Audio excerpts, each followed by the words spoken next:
first cast. I want to tell you guys something about this trip. It's a lot of work getting out here.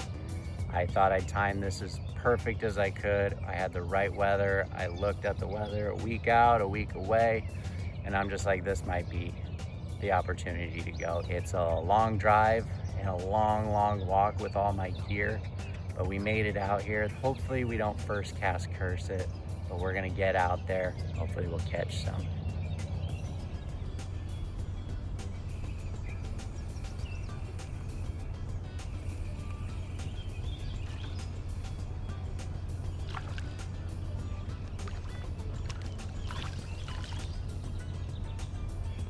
All right, folks, here's fish number one on the GoPro, and I am very surprised to see that it is a black crappie, because this body of water, I've only actually ever seen whites pulled out of. Nice fish.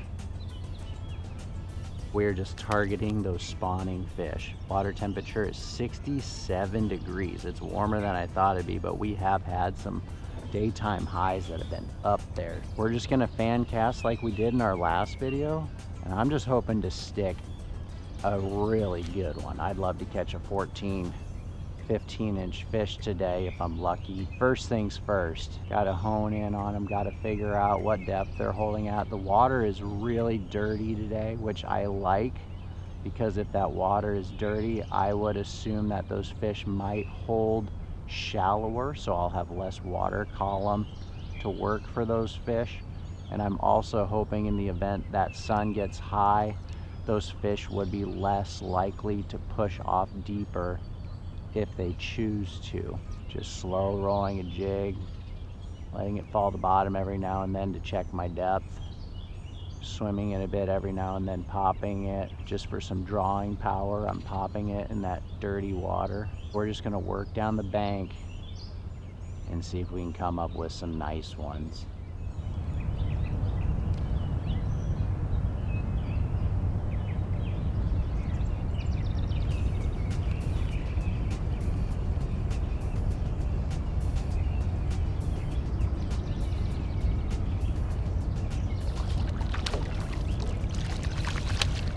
Beautiful white crappie, and that's kind of part of the reason why I picked this spot.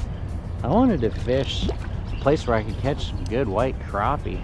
There's nothing to it. I'm just looking for places where there's changes in substrate. We got a bunch of brick there that goes from gravel. We got a tree out in the water there that could be extending down out of off the bank. Finding that cover and structure that those fish are hopefully holding to.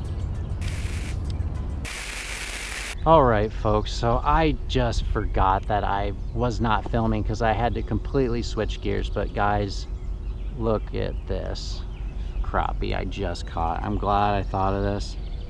We're about to get a measure on this fish. I've been holding it in the water. Just a shade over 15.5 inches. Just a shade over 15.5. I apologize that I did not get that on film. Vertical jigging. I got off the bank. I just was not feeling it. Those fish were not cooperating. I was not seeing any life. Moved off the bank. This is the second one I pulled out of that pile of fish. All right, folks, say goodbye to that big fish.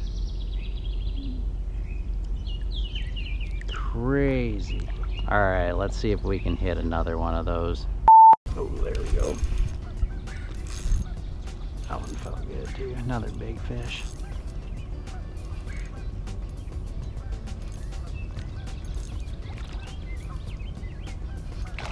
Here we go, folks. There's another good one on camera. Yay! That is a beaut. Another giant. We'll get that fish back. Beautiful fish. Ooh, there we go.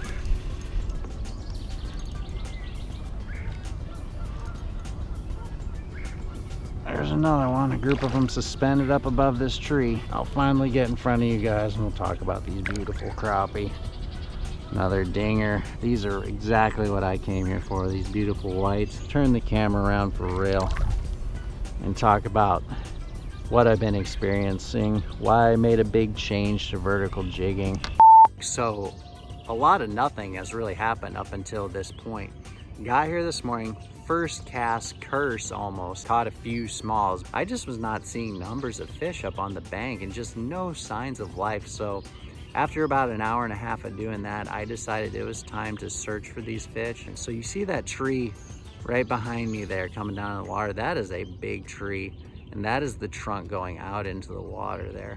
And that thing extends a long ways out into 14 feet of water, and there are fish just kind of set up on it, and they're meandering around it. These big fish, they're just out there, and I just happen upon them. And I use my down and side imaging, my flasher in tandem together to see how those fish are breaking. It is very difficult. We got glassy conditions, and that is no surprise to me, especially in the spring.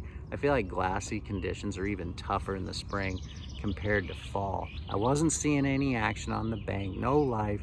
The glassy conditions had me believing that maybe these fish had pushed off into deeper water. They don't generally like to hang too shallow in my experience when you have those glassy conditions. They'll push off into deeper water, maybe not too far from where you would expect them to be, but they might be a little bit off. No spawning activity, very little spawning activity with that water being 67 degrees. I don't know what's up, but the conditions are not having those spawning fish up on the bank, so I had to go find them.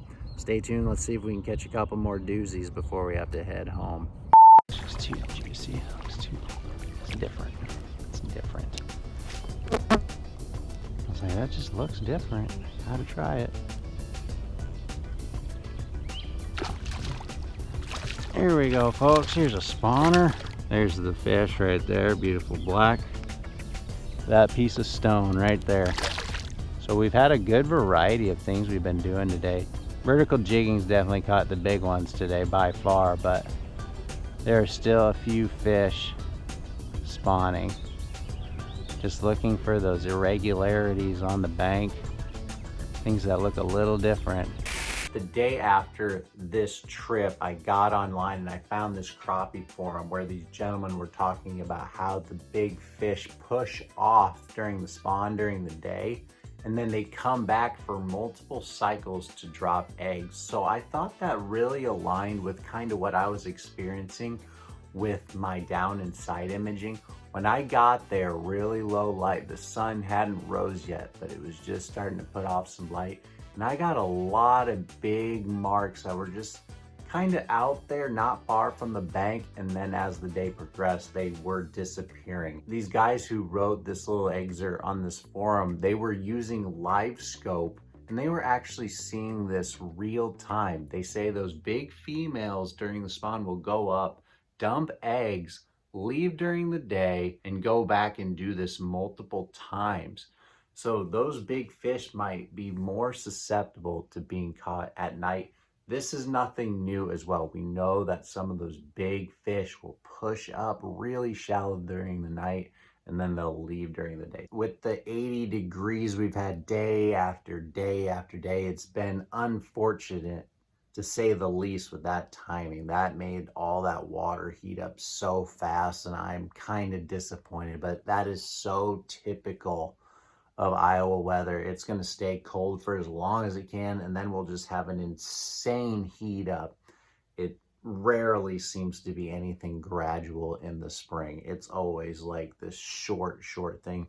There's probably a few crappies still straggling, and as you go north, you can get some more opportunities, but I would assume majority of that spawning activity has come and gone. What I've read, the big ones are the first wave, so a lot of those big fish are probably done, spawned out, and out back in deep water, recouping, and going to be maybe a little bit more difficult to catch. But we did manage to catch those fish, those big ones, out deeper. So just use your resources and never give up, and keep trying to get that next PB, because that's really fun going after them. It's the chase that keeps us motivated. If it was easy, it would lose our interest. So get out there, catch some fish. Talk to you soon.